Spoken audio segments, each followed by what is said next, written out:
Al día siguiente, apenas desperté, me puse a interrogar a don Juan.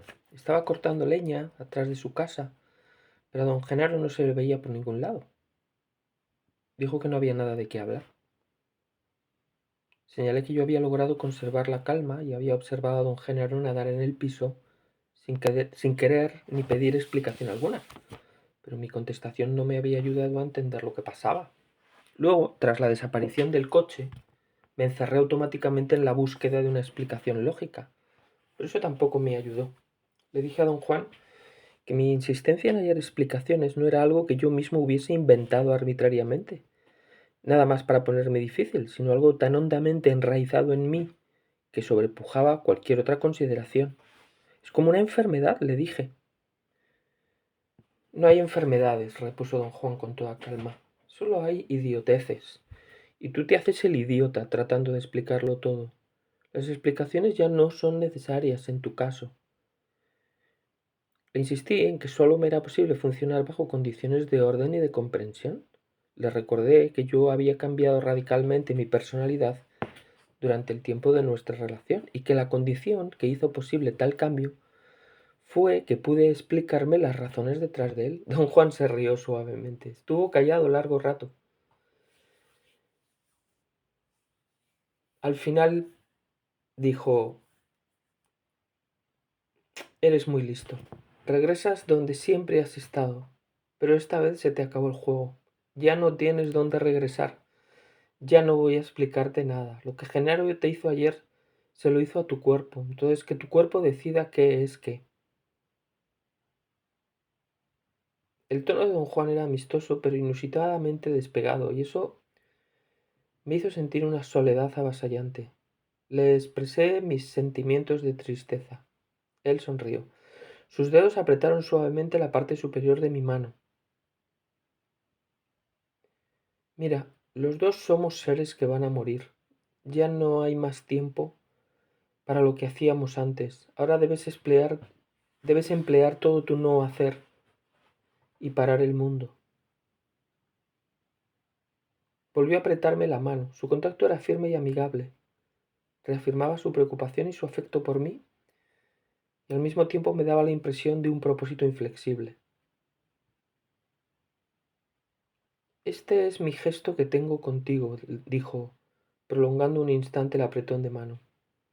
Ahora debes irte solo a esas montañas amigas, señaló con la barbilla la distante cordillera hacia el sureste. Dijo que yo debía permanecer allí hasta que mi cuerpo me dijera que ya era bastante, y luego volver a su casa. No quería que yo dijese nada, ni esperase más tiempo, y me lo hizo saber empujándome con gentileza en dirección al coche. Le pregunté qué debía hacer allí. En vez de responderme, miró meneando la cabeza. Ya estuvo bueno, dijo al fin. Luego señaló con el dedo hacia el sureste. Ándale, dijo cortante. Fui hacia el sur y luego hacia el este, siguiendo los caminos que siempre había tomado al viajar con don Juan. Estacioné el coche cerca del sitio donde la brecha terminaba y luego seguí un sendero conocido hasta llegar a una alta meseta. No tenía ni idea de qué hacer allí. Empecé a pasearme buscando un sitio de reposo. De pronto advertí un pequeño espacio a mi izquierda. La composición química del suelo parecía ser distinta en dicho sitio, pero cuando enfoqué allí los ojos no vi nada que explicase la diferencia. Parado a corta distancia, traté de sentir, como don Juan me recomendaba siempre. Quedé inmóvil cosa de una hora. Mis pensamientos empezaron a disminuir gradualmente hasta que ya no hablaba conmigo mismo. Tuve entonces una sensación de molestia. Parecía confinada a mi estómago y se agudizaba cuando yo enfrentaba el sitio en cuestión. Me repetía, me sentí impelido a apartarme de él. Empecé a examinar el área con los ojos cruzados y tras caminar un poco llegué a una gran roca plana. Me detuve frente a ella. No había en la roca nada en particular que me atrajera.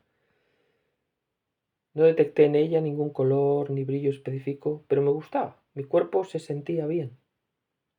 Experimenté una sensación de comodidad física. Tomé asiento un rato. Todo el día vagué por la meseta y las montañas circundantes sin saber qué hacer ni qué esperar. Al oscurecer volví a la roca plana. Sabía que pasando allí la noche estaría a salvo. Al día siguiente me adentré más en las montañas hacia el este. Al atardecer llegué a otra meseta, aún más alta. Me pareció haber estado allí antes. Miré en torno a mí para reorientarme, pero no pude reconocer ninguno de los picos circundantes. Tras elegir con cuidado un sitio, me senté a descansar al borde de un área yerma y rocosa. Allí sentía tibieza y tranquilidad. Quise sacar comida de mi guaje, pero estaba vacío. Bebí un poco de agua. Estaba tibia y ácida. Pensé que no me quedaba más que volver a casa de don Juan y empecé a preguntarme si debería iniciar de una vez mi camino de regreso. Me acosté boca abajo y apoyé la cabeza en el brazo. Inquieto, cambié varias veces de postura hasta hallarme de cara al oeste. El oeste ya descendía. El sol ya descendía. Mis ojos estaban cansados. Miré al suelo y vi un gran escarabajo negro. Salió detrás de una piedra empujando una bola de estiércol que era 2 veces más grande que él. Seguí sus movimientos durante largo rato. El insecto parecía ajeno a mi presencia y seguía empujando su carga sobre rocas, raíces, depresiones y protuberancias. Hasta donde yo sabía, el escarabajo no se daba cuenta de que yo estaba allí. Se me ocurrió la idea de que yo no podía estar seguro de que el insecto no tuviera conciencia de mí.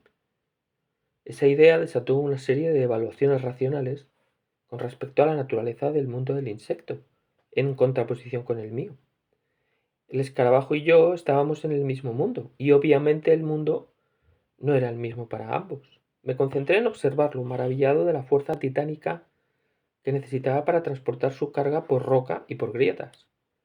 Largo tiempo observé al insecto, y entonces me di cuenta del silencio que había. Solo el viento silbaba entre las ramas y las hojas del matorral. Alcé la vista, me volví a la izquierda en forma rápida e involuntaria y alcancé a ver una leve sombra o un cintilar sobre una roca cercana. Al principio no presté atención, pero luego me di cuenta de que el cintilar había estado a mi izquierda.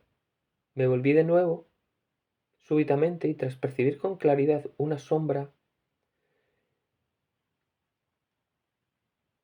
en la roca, me quedé observándola. Tuve la extraña sensación de que la sombra se deslizó inmediatamente al suelo y la tierra la absorbió como un secante chupa una manta de tinta. Un escalofrío recorrió mi espalda. Por mi mente cruzó la idea de que la muerte nos observaba a mí y al escarabajo. Busqué de nuevo al insecto, pero no lo encontré. Pensé que debía haber llegado a su destino y arrojado su carga a un agujero. Apoyé el rostro contra una roca lisa. El escarabajo surgió de un hoyo profundo y se detuvo a pocos centímetros de mi cara. Parecía mirarme, y por un instante sentí que cobraba conciencia de mi presencia.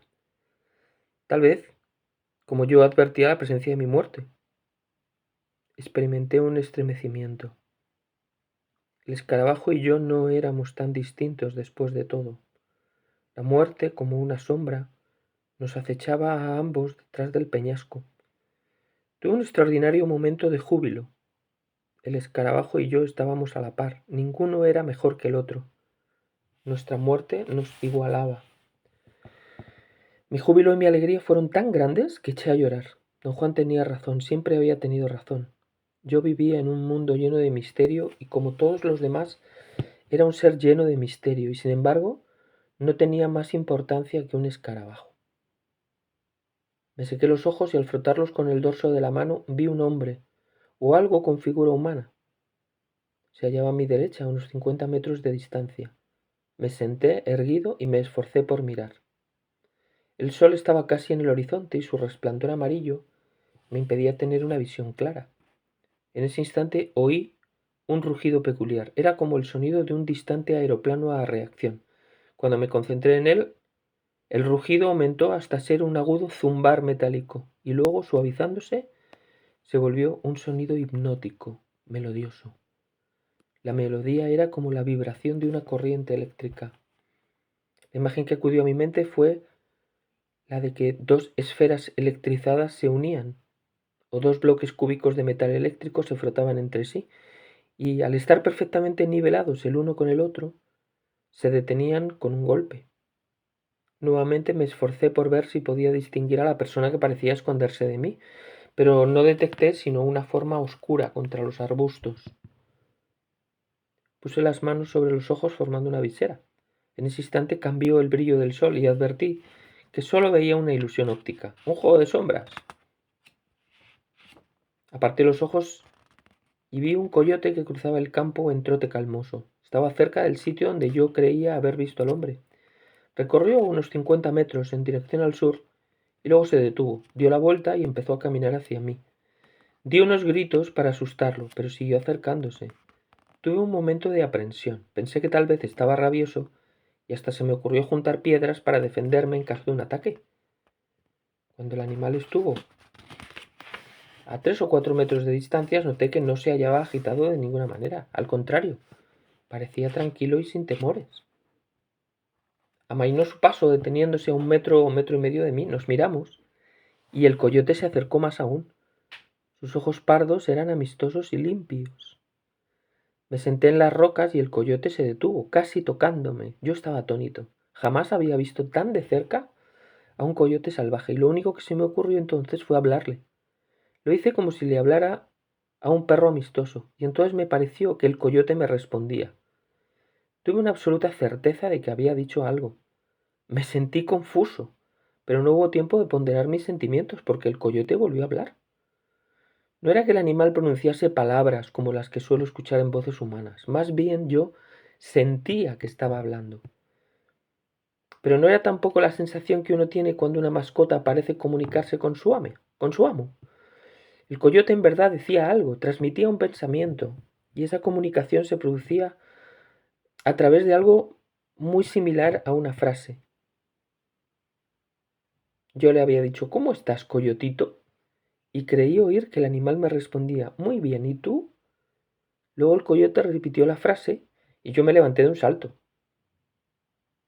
El animal no hizo ni un solo movimiento, ni siquiera lo alarmó mi repentino brinco. Sus ojos seguían claros y amigables. Se echó y ladeando la cabeza me preguntó, ¿por qué tienes miedo? Me senté frente a él y llevé a cabo la conversación más extraña que jamás había tenido.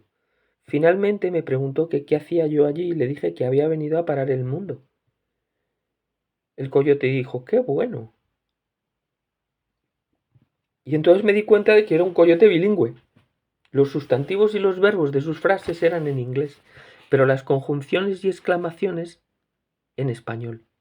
Cruzó por mi mente la idea de que me hallaba en presencia de un coyote chicano. Eché a reír ante lo absurdo de todo esto y reí tanto que casi me puse histérico. Entonces, la imposibilidad de lo que estaba pasando me golpeó de lleno y mi mente se tambaleó. El coyote se incorporó y nuestros ojos se encontraron. Miré los suyos fijamente, sentí que me jalaban y de pronto el animal se hizo iridiscente, empezó a resplandecer.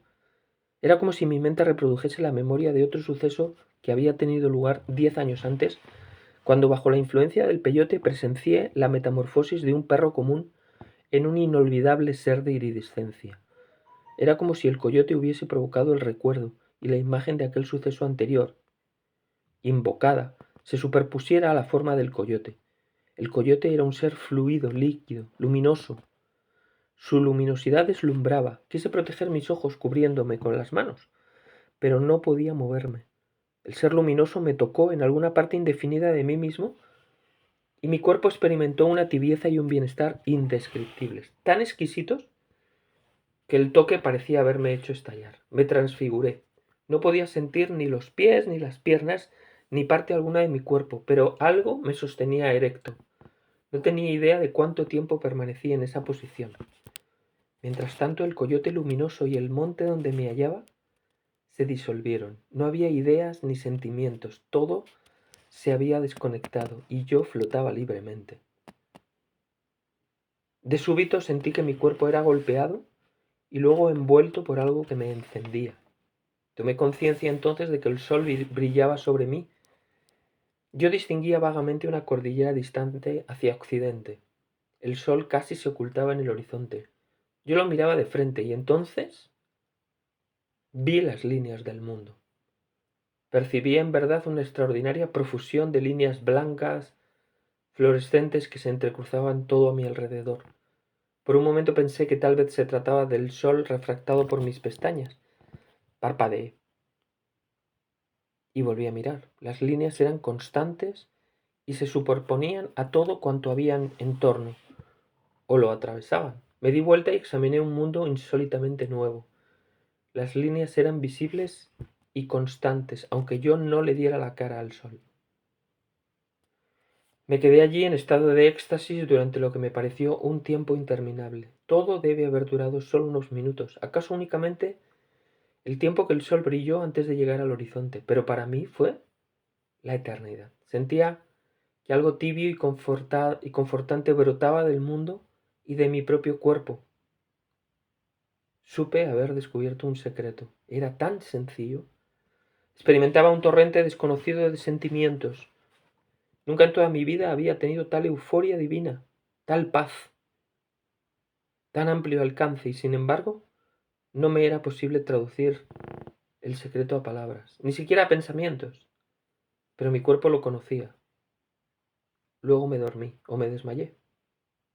Cuando volví a cobrar conciencia de mí, yacía sobre las rocas. Me puse de pie. El mundo ya era como siempre lo había visto. Estaba oscureciendo y automáticamente inicié el regreso hacia mi coche.